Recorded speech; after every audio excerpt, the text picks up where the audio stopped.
मृत्यु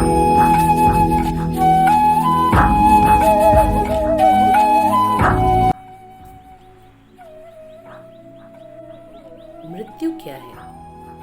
क्या ये अंत है या केवल एक परिवर्तन? इसका जवाब ये है कि तुम केवल शरीर नहीं हो। शरीर जन्म लेता है, बढ़ता है और फिर एक दिन नष्ट हो जाता है, पर तुम कभी नहीं। तुम्हारा सच्चा स्वरूप आत्मा है जो मृत्यु से परे है।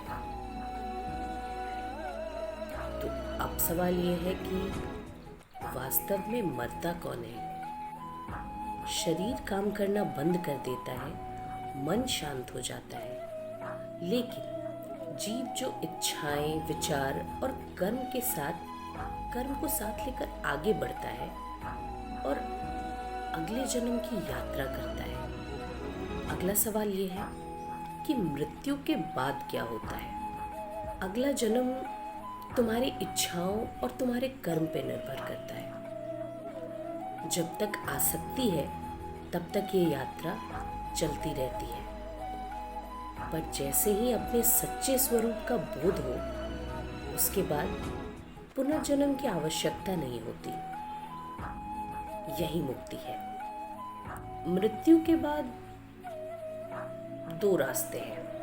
पहला रास्ता प्रेयस यानी सुख की ओर, और दूसरा रास्ता भोग और इच्छाओं की ओर दौड़ कर पुनर्जन्म लेने का, जिसे कहते हैं श्रेयस यानी पुनर्जन्म। सत्य का मार्ग, ज्ञान और आत्मबोध का चयन जो ज़्यादातर लोग चुनते हैं और स्वयं दोबारा पुनर्जन्म की ओर चले आते हैं। ऐसे कुछ ही लोग हैं जो सत्य को चुनकर मुक्ति की ओर बढ़ जाते हैं और इस जन्म मृत्यु के चक्र से खुद को मुक्त करा लेते हैं, जिसे असली आज़ादी कहते हैं।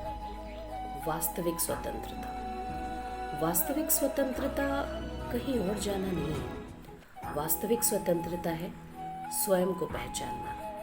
जब अहम ब्रह्मास्मि का बोध हो जाए, यानी मैं ही ब्रह्म हूँ, तो मृत्यु का डर खत्म हो जाता है। अगला सवाल ये है कि क्या हमें मृत्यु से डरना चाहिए? नहीं। इसके जवाब में उपनिषद कहते हैं कि मृत्यु कोई समस्या नहीं है। समस्या है स्वयं को ना पहचानना, अपने वास्तविक रूप को भूल जाना। जब तुम स्वयं को एक आत्मा के रूप में पहचान पाते हो, तो मृत्यु अपना प्रभाव खो देती है। गहरी सच्चाई ये है कि जन्म और मृत्यु माया के अंतर्गत है। वे वास्तविक प्रतीत होते हैं, पर परम सत्य नहीं है। जब आत्मा इच्छाओं और कर्मों से बंध जाती है, तो वो जीव के रूप में दिखाई देने लगती है, यानी एक शरीर के साथ उस आत्मा का जन्म होता है। जीव अपनी पहचान खो देता है और एक शरीर के रूप में जन्म और मृत्यु के चक्र में फंस जाता है। लेकिन जब जागरण होता है तो परम सत्य याद आता है कि मैं तो कभी जन्मा ही नहीं और ना ही कभी मर सकता हूँ। ये महत्वपूर्ण क्यों है? क्योंकि तुम शरीर नहीं हो, ना ही तुम मन हो। तुम आत्मा हो, स्वतंत्र, अपरिवर्तनीय और पूर्ण। ये ज्ञान पहले से ही तुम्हारे भीतर है। इसे रचना नहीं है, केवल प्रकट करना है।